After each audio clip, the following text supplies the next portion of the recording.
Hey everybody, it's me, Angel Benton, and it is time for another edition of Angel Sudsy Recap, where we delve into the world of daytime television and do a few reality shows on the side. But we're doing daytime television today, and we're going to be talking about Days of Our Lives, and I've got a lot to say, so no host chat at the beginning this time, because we're just going to talk right about Days of Our Lives. So first of all, let's talk about a little bit of gossip that I heard, right? Okay, so bear with me because I'm going to talk about another soap here, kind of, but I'm coming back to Days of Our Lives, I swear. So General Hospital right now, great show, really good, really good, and one of the best actresses on that show, Jane Elliott, just recently left the show, and they did a whole big 2-week build up to her exit. It was really great, right? So in my head, now I don't know if she's leaving acting the business or not. I really don't know. So I'm thinking, well, maybe they could get her to come back to Days of Our Lives because she was on Days of Our Lives playing Angelica Devereaux. Now, for those of you not super versed in the past of Days of Our Lives, Angelica Devereaux was Harper Devereaux's second wife. So she wasn't the mother of Jack and Adrian and Steve. Okay, that was his first wife. The second wife was just his jump off, right? Well, she ended up starting an affair with Justin Kiriakis. Now, that ended up becoming kind of weird on General Hospital because she ended up playing his mother on General Hospital. But I'm telling you, it would have been more weird if it were the other way around, right? If she was playing his mother and then she was playing his lover, that would be weird, right? But playing his lover and then playing his mother, she's been there, done that, right? Okay, so I'm thinking, oh my God, they've got to bring her back. That would be just what the show needs, right? Well, then I read online that Morgan Fairchild has been cast as Angelica Devereaux. And then, of course, I'm thinking, oh, well, shit, there goes that idea. Damn. And I don't know if and I'm like, well, I don't know if they knew that Jane Elliott, because their new head writer, Ron Carlivati, whose stories will start airing in August. Okay, we're counting down, right? So his stories start airing in August, and I'm thinking, she's probably joining him. She's probably following him from General Hospital to Days of Our Lives. That would be the best. That would be awesome. Well, then I found out Morgan Fairchild's doing it. Now I'm like, okay, well, I love me some Jane Elliott, but Morgan Fairchild is kind of fierce too. And she was fierce on The City. That was a half-hour soap that was on ABC years ago, but she was excellent on it. She was on it, and she was the star of it. She was great.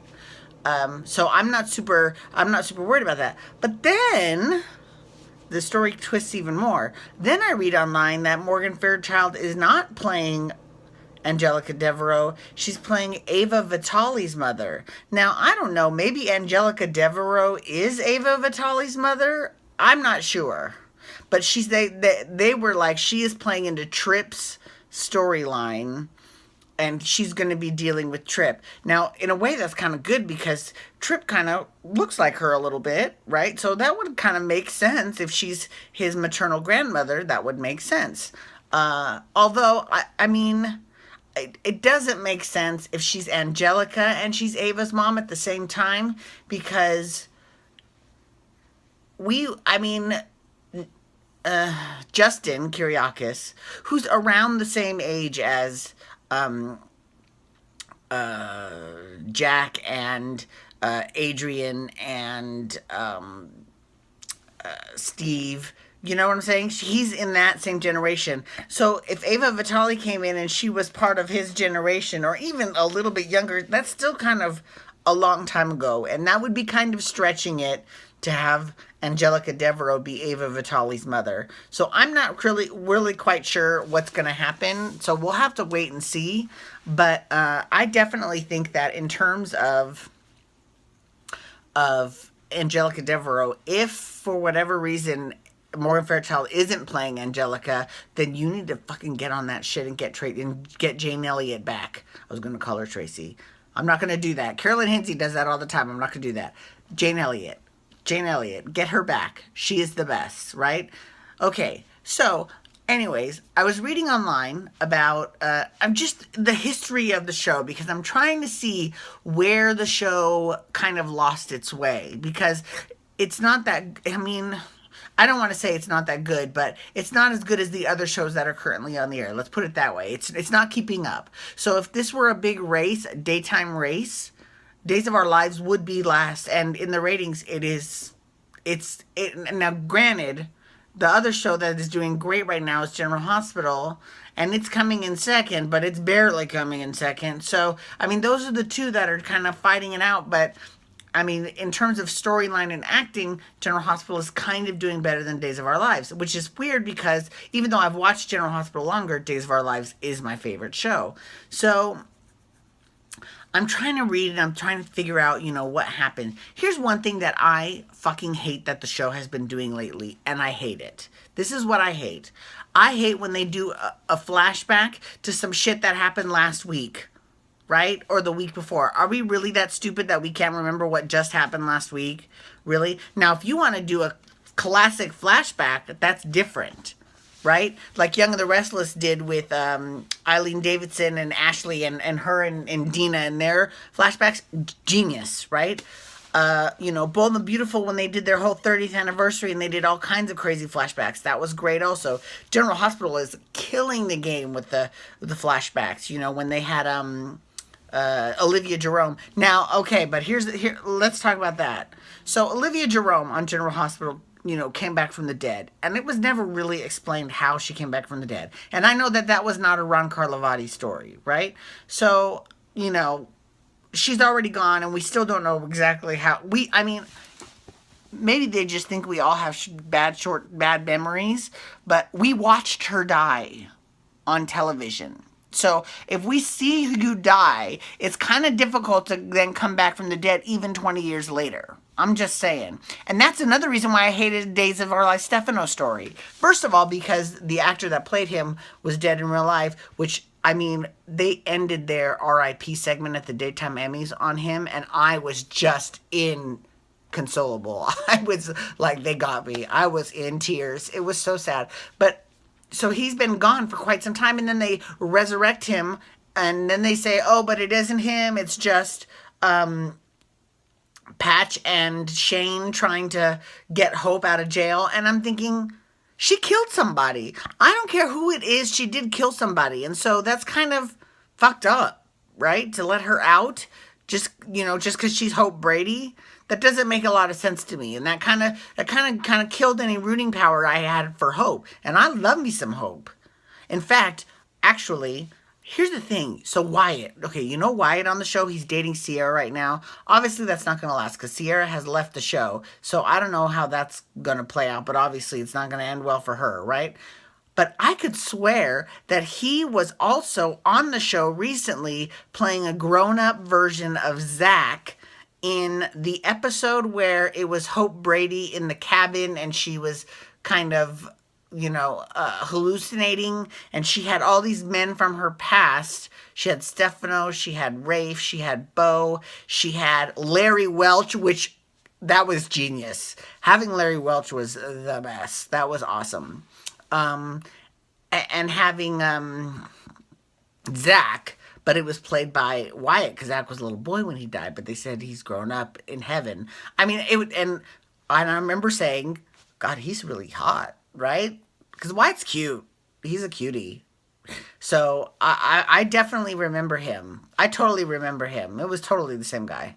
Okay, anyways. So, so Sierra's going to be going on the show. I don't know what's going on with that. So I fucking hate that bullshit that they do with that flashback shit from just last week.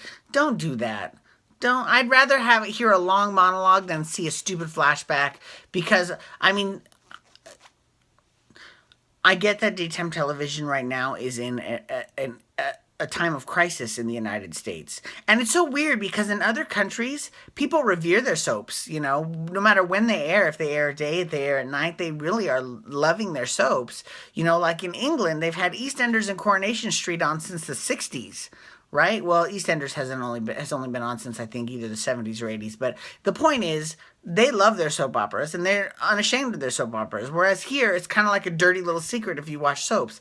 I don't understand that. That doesn't make any sense to me, right? We're not that different from the British, really. We really aren't. Um, Anyways, so last thing I want to talk about before we go, and that is Arianne Zucker, who plays Nicole, or she played Nicole. She's left the show too. But I have to say, oh my god, as hokey as this storyline is with everyone all ending up in Greece, I mean, it's so stupid, so dumb.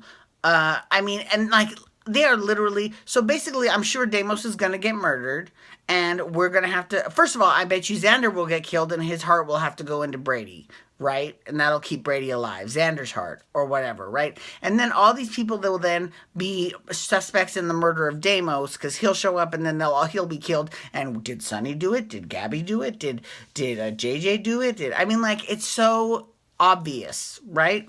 So that's annoying. And not just that, but I would be willing to even put up with all of that nonsense if they did that and they were actually in Greece. But they're not. They're in the studio. So that's kind of, the whole thing is kind of stupid. Although it was pretty funny, though, when Gabby showed up on the airplane. It's like, coffee, tea, in her little flight attendant uniform. And they were like, bitch, what the fuck are you doing here? That was pretty good. I got to give them credit for that. That was good. So anyways, but Arianne Zucker, right? So even though she's in the middle of this stupid, inane storyline, she lets you have it on last Friday's episode. She was so good. So good. So girl, if you are listening to me, you need to make sure that episode is one of the 4 that you submit to the Daytime Emmy nominating committee next year, because you will win. I mean, you will win. And there have been all kinds of great performances all across the 3 networks, but that performance was killer. And if Kate Manzi, who used to play Abigail, has taught us anything, it's that you don't need a whole year of great material. You just need 4 episodes of good material. And that's the truth. Anyways, thank you so much for logging on today. I do appreciate you logging on and just getting the scoop with me.